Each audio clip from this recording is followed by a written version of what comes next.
Mentally strong बनना अपने आप में ही एक पूरा प्रोसेस है। अगर हम ये सोचें कि हमें मेंटल स्ट्रांग बनना है तो हमें यह बात भी एक्सेप्ट करनी पड़ेगी कि हमारे आस की जो सिचुएशन है वह हमें कहीं ना कहीं अपने आप को एक लेवल ऊपर ले जाने में मदद करती है। हम जितना भी हार्ड वर्क करते हैं, हम जितना भी स्ट्रगल अपनी लाइफ में फेस करते हैं, वही चीजें हमें मैच्योर बनाती है और वही चीजें हमें मेंटली स्ट्रांग भी बनाती है।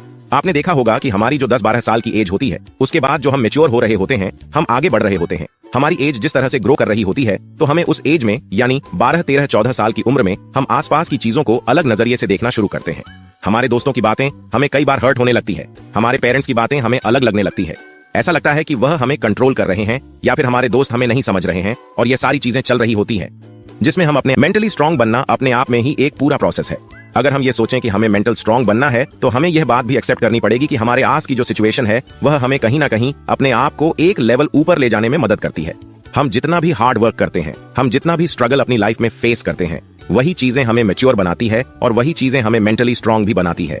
आपने देखा होगा कि हमारी जो 10-12 साल की एज होती है, उसके बाद जो हम मैच्योर हो रहे होते हैं, हम आगे बढ़ रहे होते हैं। हमारी एज जिस तरह से ग्रो कर रही होती है तो हमें उस एज में यानी 12, 13, 14 साल की उम्र में हम आसपास की चीजों को अलग नजरिए से देखना शुरू करते हैं। हमारे दोस्तों की बातें हमें कई बार हर्ट होने लगती है, हमारे पेरेंट्स की बातें हमें अलग लगने लगती है।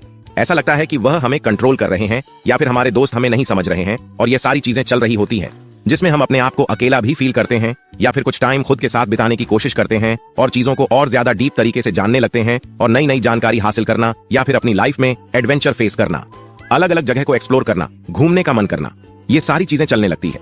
तो कहीं ना कहीं ये बात सही है कि जैसे जैसे हमारी एज ग्रो कर रही है तो हमें नई नई चीजों का एहसास होता है, और फिर जब हम अपने इमोशंस को या दूसरों के इमोशंस को समझते हैं तो हमें एहसास होता है कि एक्चुअल में मैच्योरिटी क्या है, या फिर एक एज की बात जो आपको दोस्तों की बातें समझ आने लगती है कि उसने ऐसा क्यों किया होगा, या किसी ने यह बात क्यों बोली, या हमारे पेरेंट्स हमें क्यों समझा रहे हैं, या हमारे पेरेंट्स हमें क्या समझाना चाहती हैं।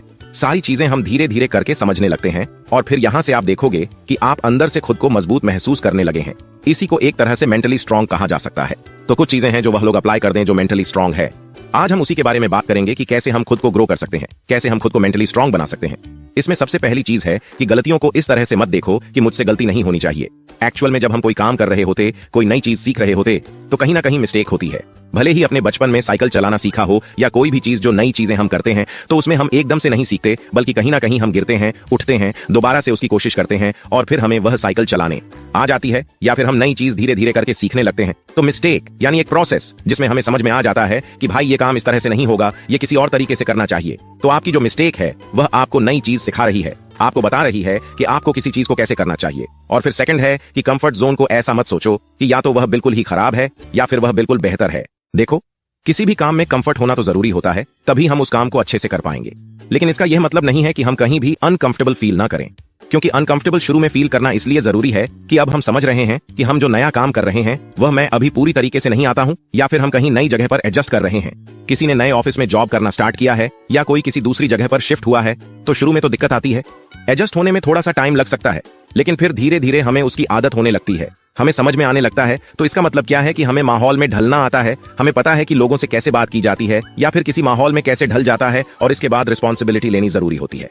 हम जब जिम्मेदारी लेने लगती है, हम जब अपने आप की जिम्मेदारी, अपने काम जिम्मेदारी, या जब आपको यह पता है कि आपकी क्या जिम्मेदारी होनी चाहिए या क्या जिम्मेदारी है, तो यह ना एक बड़प्पन को आगे लेकर आती है।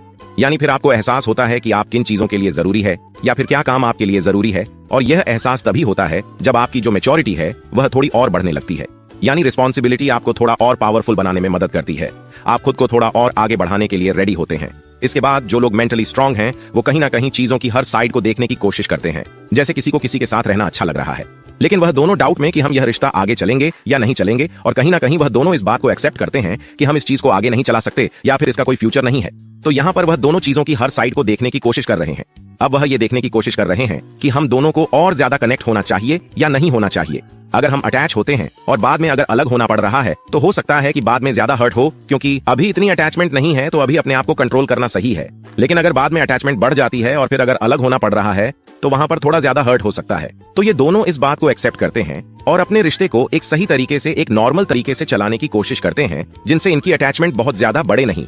तो यानी इस तरीके से, यानी चीजों की हर साइड को देखना, ये भी एक इमोशनल मैच्योरिटी कहा जाता है या फिर मेंटली स्ट्रांग कहा जा सकता है। तो यानी इन्हीं की तरह चीजों की हर साइड को देखना एक तरीके से मेंटली स्ट्रांग लोग करते हैं। इसके बाद आप कुछ लोग तुरंत रिएक्ट नहीं करते, क्योंकि कुछ लोग ऐसे होते हैं जो अपनी बातों से चीजों को ठीक करने की कोशिश करते हैं, जो यह चाहते हैं कि हम तुरंत रिएक्ट ना करें, बल्कि हम चीजों को बाद में सॉल्व करें या फिर ठीक तरीके से बैठकर बात की जाए।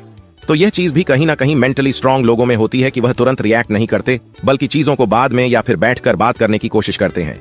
और दोस्तों, काइंडनेस ना बहुत जरूरी होती है, क्योंकि कहीं ना कहीं लोगों को ना आपका नेचर ऑटोमेटिकली याद रहता है। लोग भले ही ना बातें भूल जाते हैं, लेकिन वह कहीं ना कहीं बर्ताव याद रहता है कि हमें किस तरीके से किसी ने कैसे ट्रीट किया था। तो जो काइंडनेस है वह कहीं ना कहीं होनी चाहिए। इसके बाद जब चीजें आपको थोड़ी परेशान करने लगे या फिर कहीं पर आप खुद को अटका हुआ महसूस कर रहे हैं, तो वहां पर आपको देखना चाहिए कि वहां पर एक्शन क्या लिया जा सकता है। ऐसी क्या चीज की जा सकती है कि आपको बहुत ज्यादा अपने ऊपर प्रेशर महसूस ना हो। जैसे अगर कुछ बातें आपको बहुत ज्यादा हर्ट कर रही है, तो उन बातों को मत सोचो,